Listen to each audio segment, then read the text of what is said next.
Hello everyone, I'm Dustin Benzel, and welcome to another Pokemon XY anime discussion.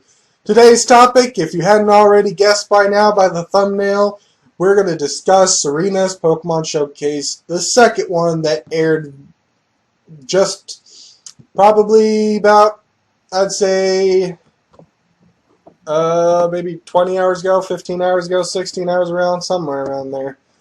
Um, um, First off, before I quite get into the details of the episode real quick, I just wanted to say that based on what I said in the the pre-episode discussion that I had, I am genuinely surprised that somehow Leo just so happens to be in this particular episode. If you remember, I was questioning why Miette had a Meowstic, a male Meowstic, because of all the other Meowstic we've seen. And no joke, I don't know if I'll be able to get an image. There were two other Meowstic in this episode as well, not counting Miette's Meowstic. Now, the male Meowstic we first see in just a blink and miss scene in the very beginning when it was showing all the competitors, or I guess competitors for Pokemon Showcase, or it showed a whole bunch of people. They were at the Pokemon Showcase Hall or whatever. There was people in their Pokemon. That might have been Miette's male Meowstic, but I don't remember seeing Miette near that particular male Meowstic. Nor do I remember seeing a Slurpuff, so it's possible that it was just some weird thing that happened. But basically, there was a male Meowstic, and then it shifted, and then we saw a female Meowstic. It's like, oh, jeez. And the thing that's funny is that in my pre-episode discussion, I said, why couldn't Miette just have a Litleo?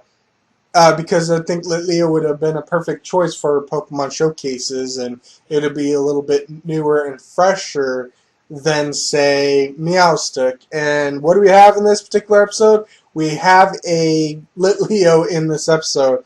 And the funniest thing is, Honedge and Litleo have not been in the main series. Honedge was in the Diancie movie, but it was not in the Pokemon XY anime series yet. Neither has been Litleo. Litleo wasn't even seen in the Diancie movie either. So it's honestly surprising that these Pokemon that have not appeared in the anime yet, not some random scene like in here, not some cameo shot, they actually show up in a cameo. Their debut in the series, in the TV anime series, basically was just a cameo shot. It's kind of hard to wrap my mind around because it's like, I don't get it. I don't get what the rules are in debuting a Pokemon, what makes sense, but it's interesting, and I know that Best Wishes was as well as fault here because Bravery or whatever was in the poster for the Best Wishes, and it took until what episode end before we saw Bravery or whatever. I'm not really sure if there was another episode that had Bravery in it. Oh, that's so complicated, Pokemon. No, actually, no. Bravery, I believe, was first introduced in a double battle, and it was Unfezant and, or no, was it Unfezant? I think it was. I think it was Unfezant and Pansage, and they were battling Bravery and some other Pokemon I can't remember. Maybe like Swanna or something. It's really hard for me to remember Best Wishes because that's not really a series I want to remember. But I vaguely remember a double battle that I believe was between Unfezant and Pansage, and they were battling Bravery and another Pokemon. And I think these were two characters that also ended up catching Corphish and Weasel at the end of the episode. See, even my knowledge of Pokemon even surprises me. But I don't remember. No, I don't think it was a flying Pokemon. Now that I think about it, I actually don't know what it was. But well, maybe it was.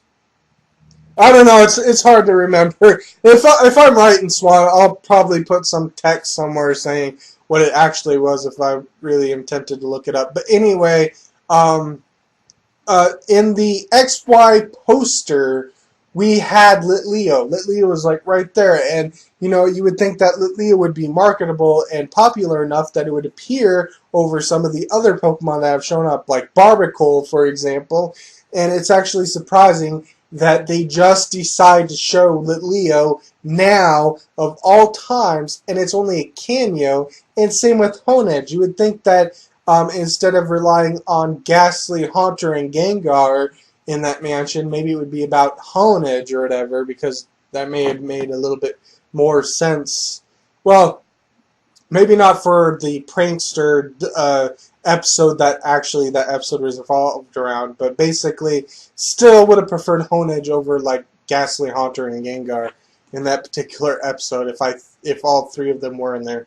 I think it was a callback to the Tower of Terror episode in the original series where Ash and Pikachu's soul were removed by Haunter, and that's when Haunter decided to travel with Ash in hopes of beating Sabrina's Pokemon, but we all know what happened there. If you remember the original series, like I do, you remember what happened there. But this isn't about the original series, about the XY series, so it's a little frustrating that after all this time of not actually seeing these Pokemon, that they appear in a cameo. I mean, it was enough for Honedge, but to also throw Litleo in there as well is a little confusing. It's like, might as well just throw Fanta, Bergmite, all the other Pokemon in here that we haven't seen yet. Carbink, we haven't seen that in the main series yet, as far as I'm aware. Was there some episode I'm missing where it was a cameo shot? So anyway, let's jump right into the particular episode. The episode starts with they're in Dendemil City, or Dendemil Town, sorry, not city, town. We saw Dendemil's windmill thing that I believe was in the games as well. Serena was on an overlook and looking at Dendemil, and it was a sunrise, and it was a beautiful shot. So then it moves into the area, outside the Pokemon Showcase Hall, where, like I said, there was those two Meowstic, and that's where Miette reintroduces herself to the gang. As I said in another episode, Miette's voice actress was changed. I don't know what Miette originally sounded. I still have yet to see that particular episode. I've been busy with other things, so yeah, Miette was interesting. I don't know how Miette's original voice actress made her sound, but I didn't have any problem with Miette's voice acting in this particular moment. It was actually fine. And I know there's more moments in the future, but I really like how their relationship is, Serena and Miette. I think I implied before, based on what I've read, that they didn't it's not a Harley and May type relationship or a Ursula and Dawn type relationship. It's like a very friendly, well, it's not as friendly as I said Shauna and Serena when I was talking about the rivals, but it's definitely a friendship, a good rivalry friendship, but there's a lot of teasing involved, and I think I enjoy that the most, that even though they're friends, they have nothing against each other. They don't want to see each other like lose constantly or whatever. Even Ash, Clement, and Bonnie were rooting for Miette when it was her and other two trainers in the Pokepuff competition. So yeah, I just like how it's a friendship. It's a pretty okay friendship, but there is that slight antagonistic aspect of it, of Miette teasing Serena over her crush on Ash or whatever. And I don't know what's being said, but another enjoyable moment of Bonnie, which makes me realize that Bonnie is, outside of Ash, my favorite XY anime favorite character. She's just she's like Halucha in terms of Ash's Pokemon personality. Bonnie, in of its own character, I think just has the most facets. You know, there was another episode that I can't quite remember where Bonnie was like unfazed by something that was happening or something like that. I think she was like really happy about something. All the other characters like freaking out or something, and Bonnie had a unfazed look about her. I can't remember what else, but in this particular episode, when Miette was teasing Serena, Bonnie has that sly look on her face, that grin, that hilarious look that it seems like Bonnie knows that Serena likes Ash, and Bonnie just somehow upped her characterization to possibly teasing.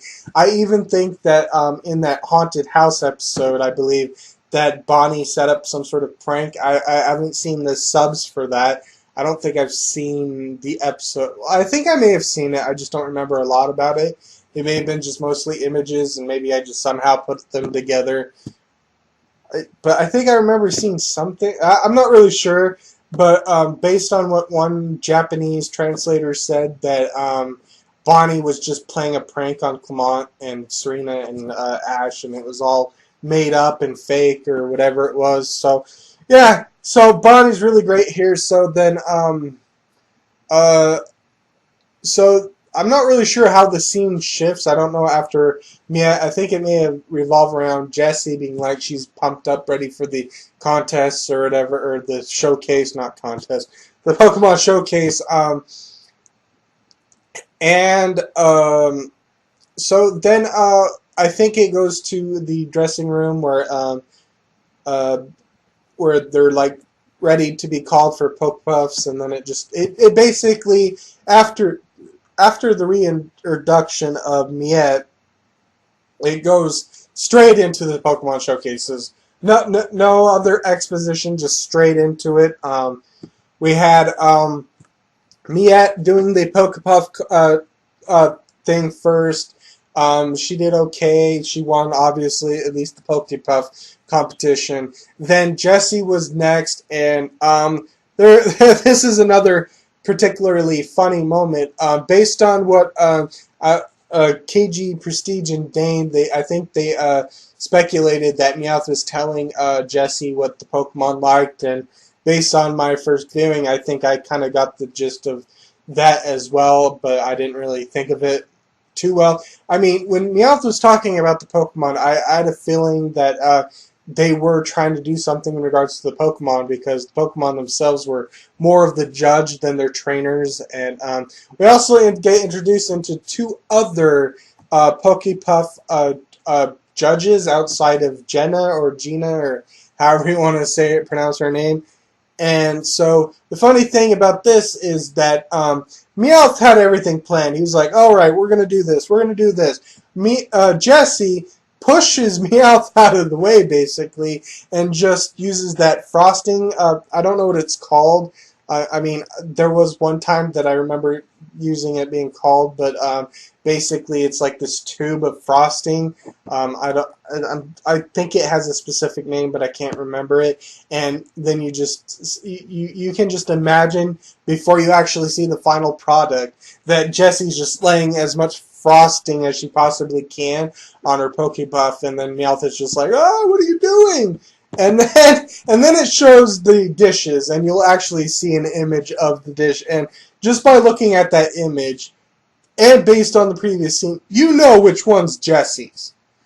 You know which one's the one that Jessie made. You can just tell. The other two look perfect, but there's one mysterious one that looks a little bit different than the other ones. You can tell that's the one that Jessie made with Meowth and stuff. And surprisingly, based on the scenes, it was like unanimous that everyone liked Jessie's particular Pokepuff. And the funny thing is, I don't even think Jessie's creation could be considered a Pokepuff. I think it was just like basically a tower of frosting and like cherries and a little bit of chocolate or whatever was in there. So then we have Serena. Serena, there's like, I don't know when the flashbacks start, but basically there are flashbacks of previous moments in Serena's life in regards to Pokemon showcases and what happened.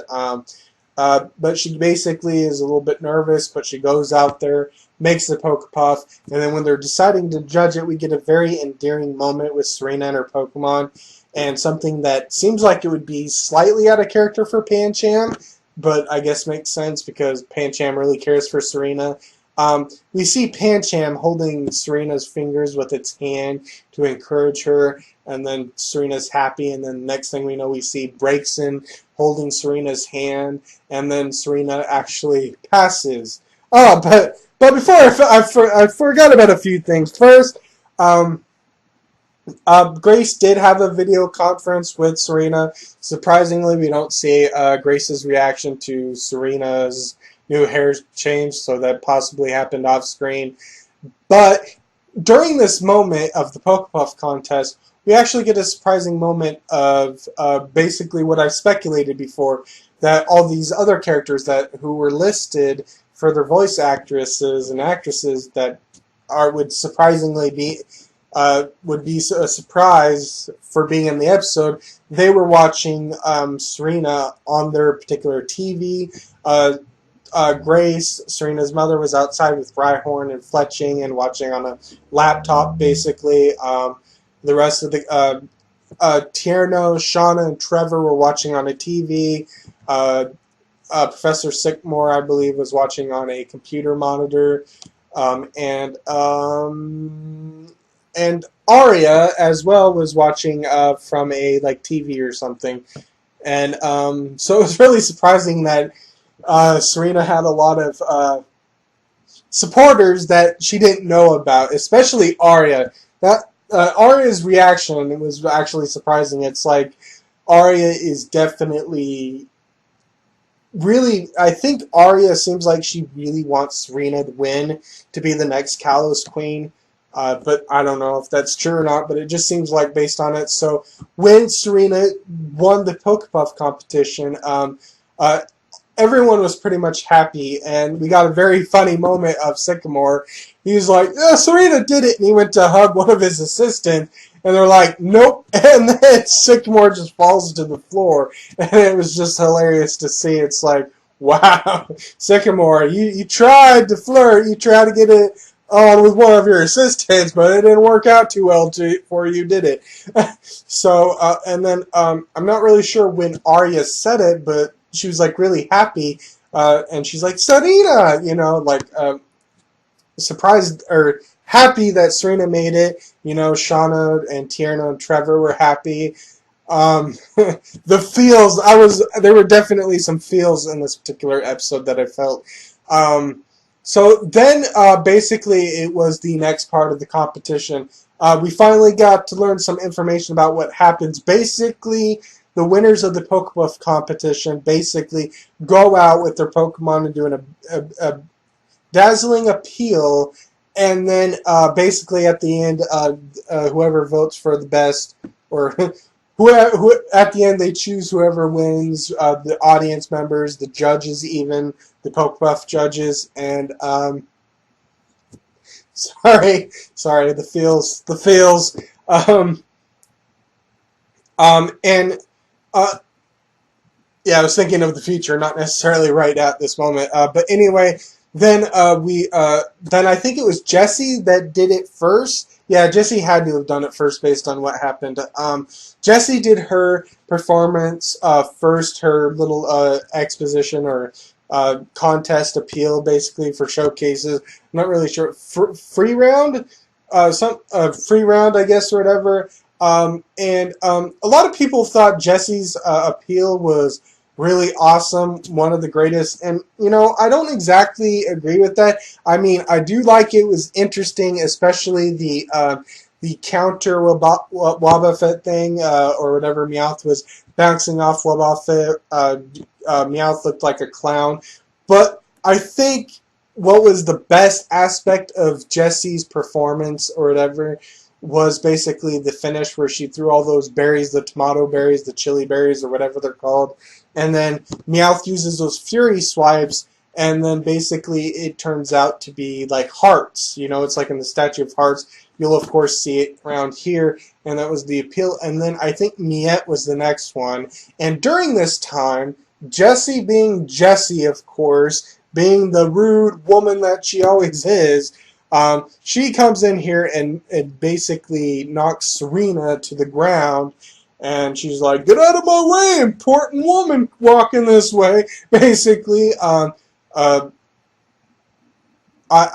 don't know. I think Jesse rudely apologized, basically. I think it was like, "Oh, I'm so sorry you fell down," basically. I'm not really sure there. Uh, but basically, Serena was like, "It's okay, Breaks and Pancham, calm down," or whatever. And as it turns out, Serena's dress got a little frayed or whatever, and it was primarily, that's when we got some serious flashbacks of Serena's loss and everything that happened, and basically Serena was like, her spirit was a little broken there, but she managed to mend it and realize that this is her goal that she wanted and wanted to have happen. She wanted to be in Pokemon Showcase. This was her goal. Shows she basically became determined enough, and then she made some slight design changes for the dress she had to fix it, and then she went out of the it was her. She was like basically the final person to do her performance, because during this time Miette did her performance, the Lit Leo trainer did her performance, and one other girl that I can't remember what Pokemon she had did her performance. I don't know if it was shown, but basically the Lit Leo one was basically obvious, since one of the girls was dressed up as like a pyro or something, so it was kind of obvious that she had a Lit Leo or whatever. So then Serena goes out there, and based on what I saw, Serena had the best performance. Apparently, I was slightly wrong, and I didn't consider other factors in my pre-episode discussion. That pink purpley powder that came from Pancham, I neglected to think, what if you could use the moves you had in a very different way? In actuality, that pink powdery move, that pink purpley powdery move that Pancham does after Serena lifts, was basically a different Dark Pulse, basically. Pancham used Dark Pulse differently. It started Dark Pulse, and then it caused it to sparkle in those glittery aspects or whatever. So that was interesting. And then basically, then Braixen does her thing, and then Pancham uses Stone Edge, and then the Rocks Pillar. You know, as much as I love past gen Stone Edges because it was a ranged attack, I'm actually loving the new animation for Stone Edge. I mean, it was really nice to see Ash's Gliscor having rings around it using Stone Edge, and even Ash's Crocodile, and before it evolved, Ash's Roggenrola. It was nice to see Stone Edge like that. It was awesome, but it didn't fit the description that gave the episode. So I'm hoping that in the future we will get a move that was like Stone Edge in 4th Gen and 5th Gen in terms of rings going around the user and firing at the opponent. Maybe it'll be like a special, it could even be a physical, but I really like how they changed Stone Edge so it's more like the description in the in the game, so as its pillars coming from the ground, and so as Pancham did that, Braixen did her little thing. She bounced on the pillars of the Stone Edge, and I think and when she jumped off them, they like shattered and sparkled or whatever, and this happened, and then basically the final moment was Dark Pulse and Flamethrower, I believe, coming together in a really cool combination, exploding into sparkles and everything like that. Then I'll get back to I'll get back to why I really thought that was really cool after I get going. So then we get into the moment where they're judging whatever the audience wants to win. James is up there going Mussolina. Apparently that's so Jesselina or something like that is Jesse's Pokemon Showcase name or whatever. Surprisingly, outside of the first Pokemon Showcase, Jesse's performance actually got anything. If I remember the first Pokemon Showcase, Jessie didn't get anything for her particular appeal. Someone else won. It was I don't know if it was Shauna and versus Jesse or whatever, but Jesse didn't get anything for that. But in this one, it seemed like it was more divided and more even or whatever. But basically, yeah, even Jesse got quite a few votes for her performance, and I admit it was really nice, and everything of that nature. One thing that I will note is that I really think that Gina or Jenna actually voted for Serena because I think she had one of those pink orbs or whatever, and I think that was Serena's color. So it was really interesting to see that. But anyway, during this moment, as the points were coming in, Serena started to doubt herself, although I don't know why, because at least she actually passed the first performance where she had problems in the previous one when Fennekin fell. But anyway, then we get some more flashbacks, and then suddenly, after Serena's done reflecting on everything that's happened, suddenly there's just a surge of lights hitting Serena's showcase key, however you want to describe it. I guess that absorbs the points or the lights or whatever in terms of determining who wins or whatever. And Serena, and you'll see the end result. Serena had the most points. Serena won. Feels all around. Congratulations, Serena. That was an awesome showcase. I still don't know if I like Pokemon showcases, but at least there's something to give the characters. I didn't like Misty or Iris because they did absolutely nothing relevant.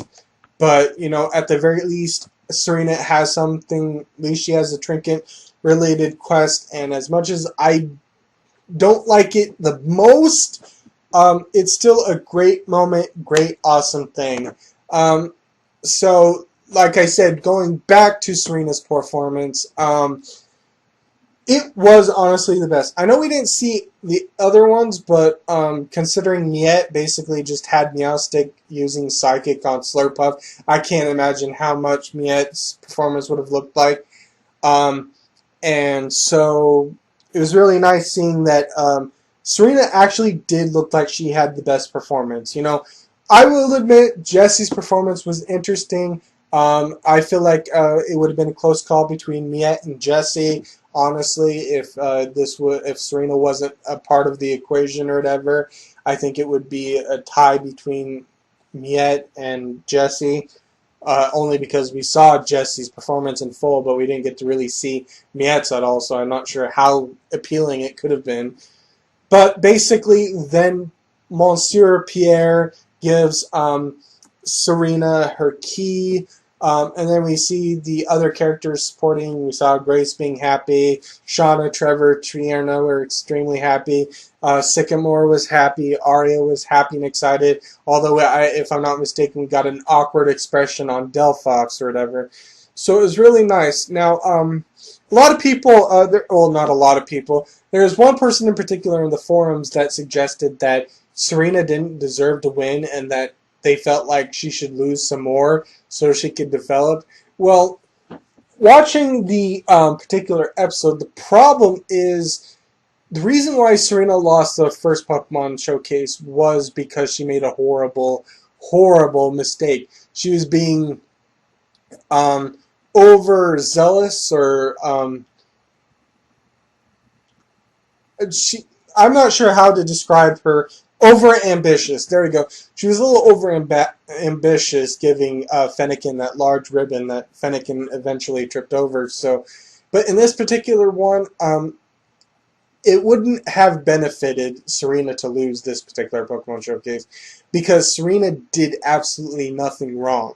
She did okay on the Pokebuffs. She got through for that. Her performance, honestly, as far as I'm aware, was the best performance. And like I said, there was no mistake. So Serena losing would have just meant that the audience preferred someone else better.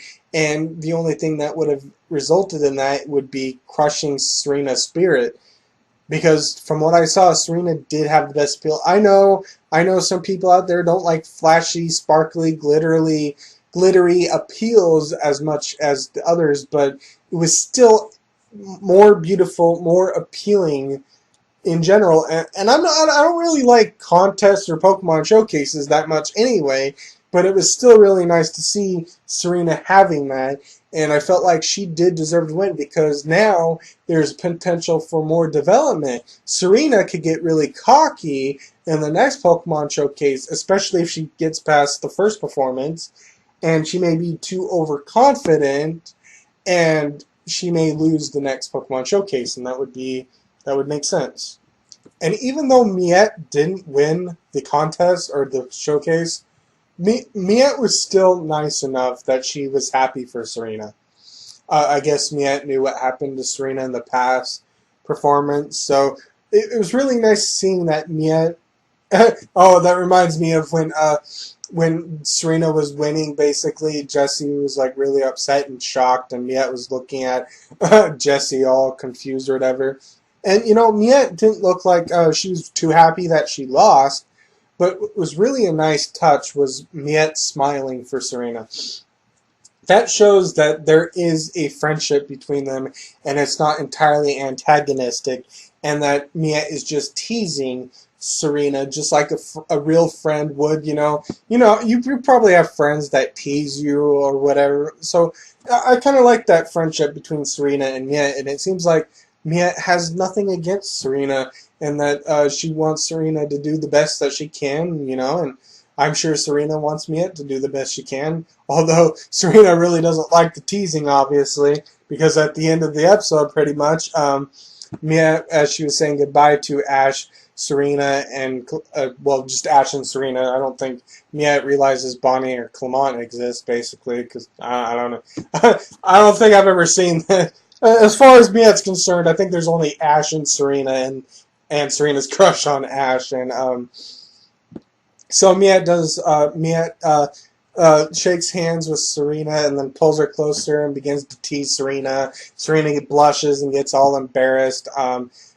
Miette says goodbye to Ash. Ash says something causing Serena to get all embarrassed and stuff, or upset and embarrassed that Ash said that or whatever.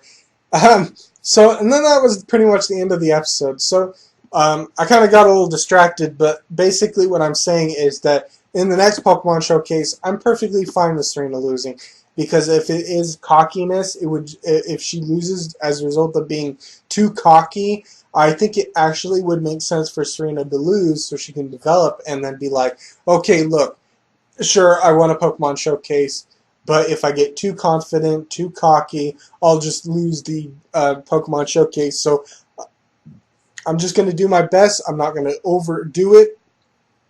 I'm not going to be too overconfident. I'm not going to make my Pokemon do things that we didn't rehearse. I'm not going to be over ambitious.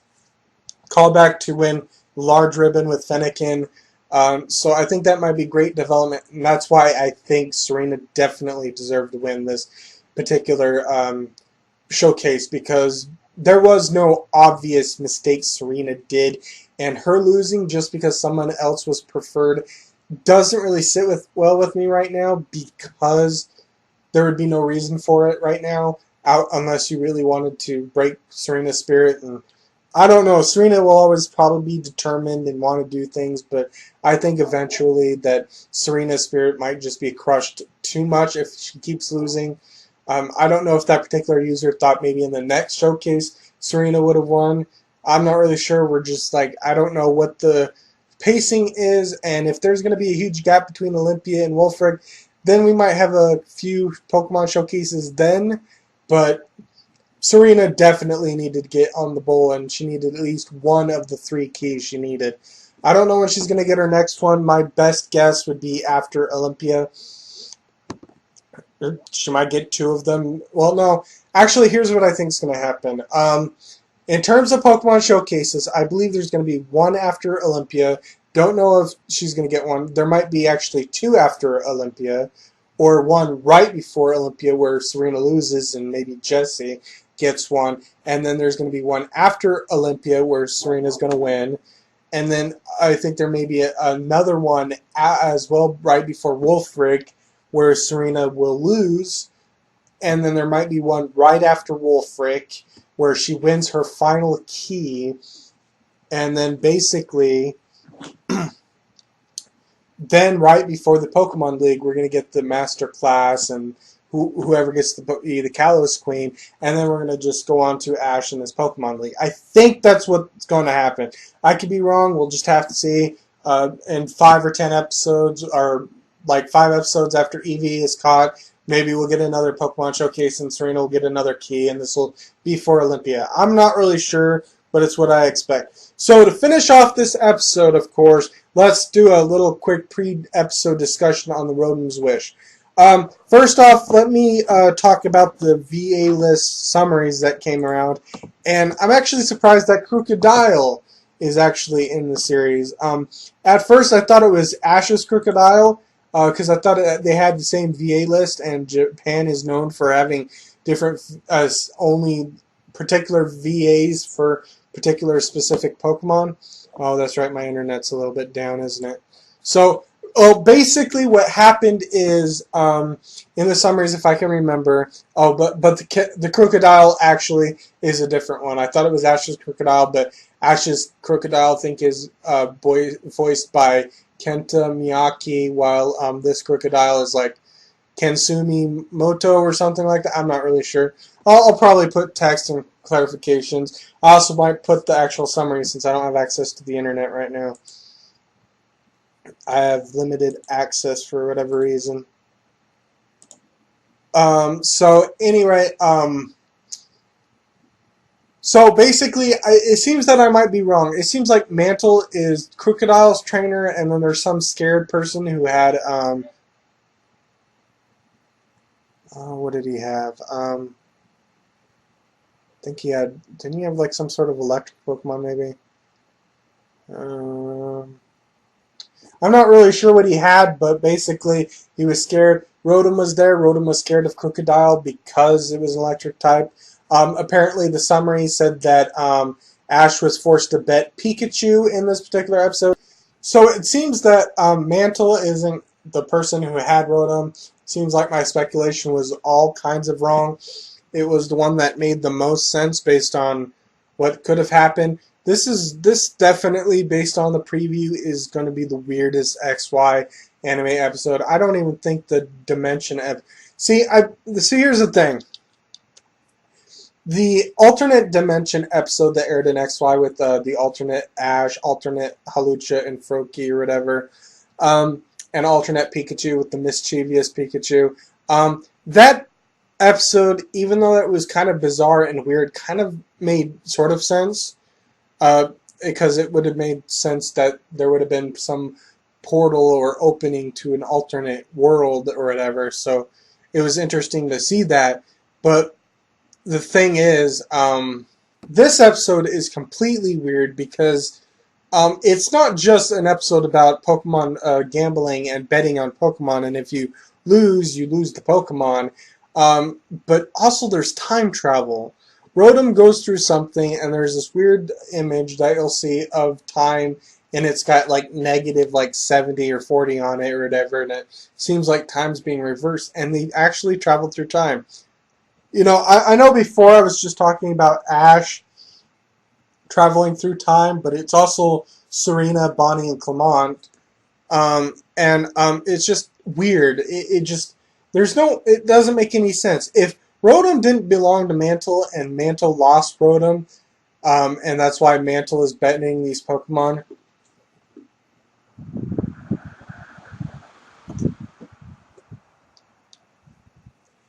And going back in time and traveling back in time isn't to fix what's going on. The whole entire plot is so confusing and not understandable. I mean, in the summary, the only thing that I can recall that's notable is that Rotom has a partner that needs to be saved. I don't know if this is like Back to the Future where when Marty McFly went back in time and messed around, like an older version of Biff went back in time and gave sports things to Biff's past self, and even though George McFly punched Biff and got Marty McFly's mom, oh, sorry, spoilers, although it's so old, I don't really care. when Marty McFly returned to the present after that little adventure, Biff uh, was like the boss of the area. He was like a mobster. He was like a rich guy who won all his money by betting. He was a rich gangster type person, and he ruled the town. Basically, he was the best person for the. He was the worst kind of person, outlaw. In relation to XY, I wonder if it's kind of like that. Mantle is like the generation of um, Biff, basically.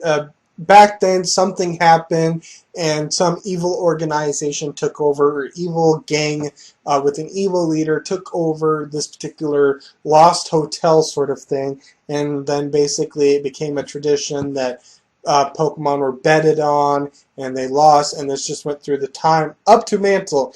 Because looking at Mantle, Mantle doesn't look that old. It doesn't look like he's like 40 or 30. He looks like he's like maybe in his 20s. So I doubt that they're going to travel just a little bit in time. I think it's probably going to be like 20, 30, 40, 50 years, you know. So I think what's going to happen is basically Ash, Serena, Clement, and Bonnie are going to go back in time and rescue Rotom's partner, which is basically the George McFly of this analogy. And George McFly, or the Rotom's partner, is going to stand up to that villainous person, and Rotom's going to be reunited, and everything's going to be okay. Then when Ash, Pikachu, Clement, and Bonnie travel back into the present, everything's going to be changed. There's actually going to be a hotel. It's going to be grand. No one's going to be betting their Pokemon and stuff. That, right now, based on the preview, is my best guess. Now, a lot of people are wondering, Rotom isn't a Pokemon that can travel through time, so why is it that Ash, Clement, Bonnie, and Serena are traveling through time? My best guess is because Rotom is an electric type and is part ghost.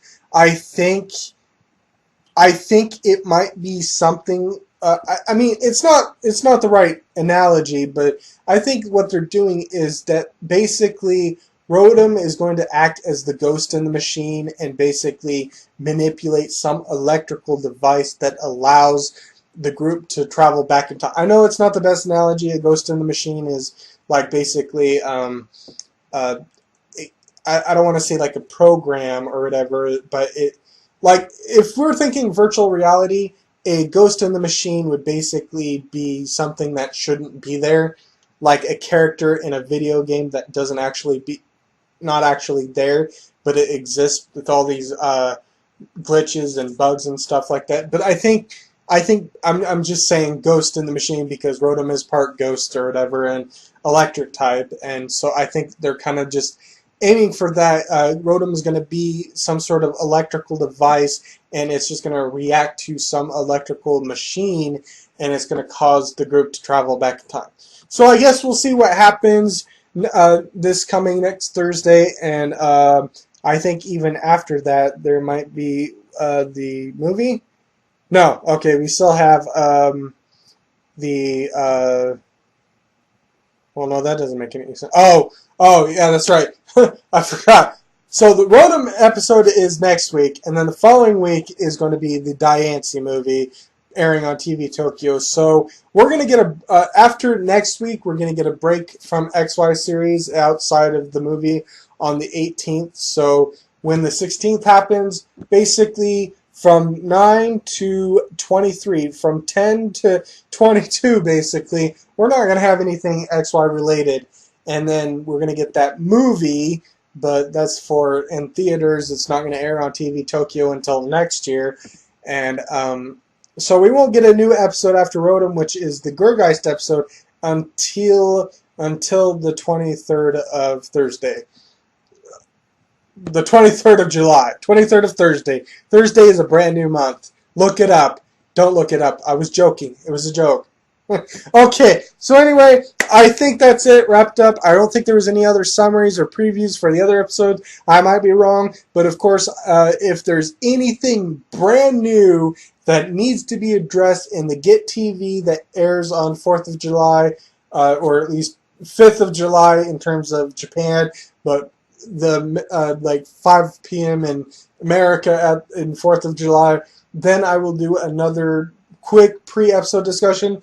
Depending on what happens in that episode will determine whether or not I do a discussion on the Rotom's Wish episode, but I feel like it's just going to be just a quick mention. Oh, this episode was this or whatever, but I don't think it's going to be too relevant unless something really amazing happens, like when Ash returns back to the present, he has a shiny Noibat all of a sudden. That might be interesting. But basically, this covers this particular episode. There's nothing I could discuss. I don't think there's anything to discuss. I don't know when I'm going to do a random Pokemon XY enemy discussion episode.